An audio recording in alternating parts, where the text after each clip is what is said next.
mahihirap ang kalagayan nila sa buhay.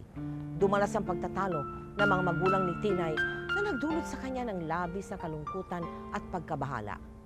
Subalit sa kabila nito, nanatiling matatag at masipag na bata si Tinay. Yan, lagyan mo dyan, tsaka Oh, ipagod na natin. ba't nandito ka? Di ba may pasok ka? Wala po. Walang pasok, hindi naman Sabado ngayon.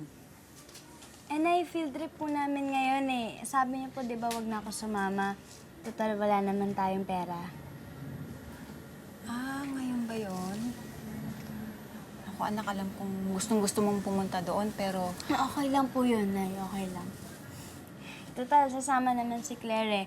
Sabi niya sa akin, ikukwento niya sa akin yung mga nakita niya doon tsaka yung mga napuntahan niya. So, yun, okay lang. Pasensya na, ha? Para saan, Nay? Nanay talaga, parang yan lang. Kasama na lang po ako sa susunod pagka nagkaroon tayo ulit ng pera.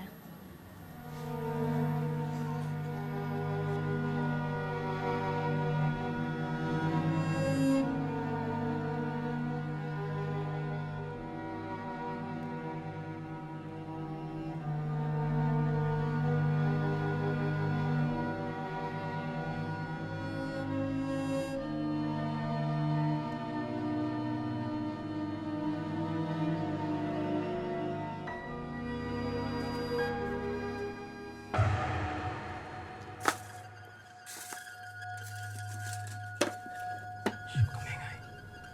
Huwag mo sasabihin sa nanay mo nakita mo, ha? Bakit ho? Basta huwag kumingay.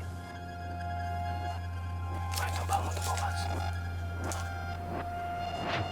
Kumingay, ha?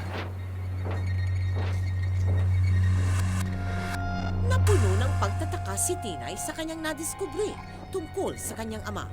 Subalit, imbis na panghinaan ng loob, mas lalong naging matatag si Tinay.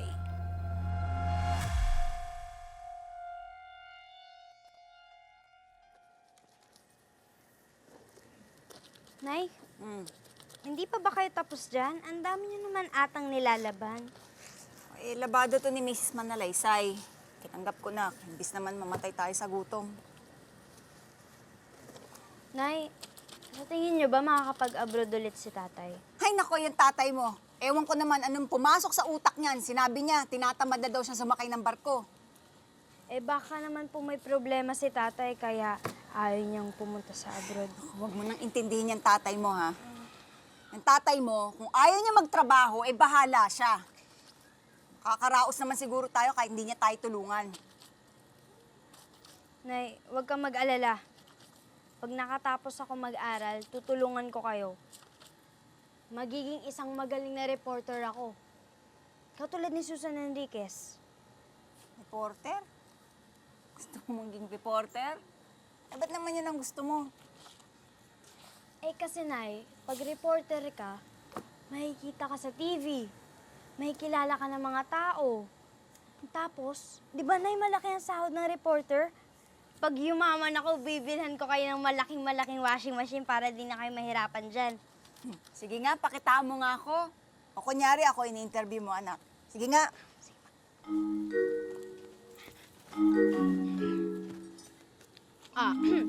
Andito po tayo ngayon sa aking nanay na naglalaba. Marami siyang nilalaban at hindi ko alam kung kanino yan. Dahil sa hirap ng buhay, pati pagtitinda ng mga street foods ay pinasok ng ina ni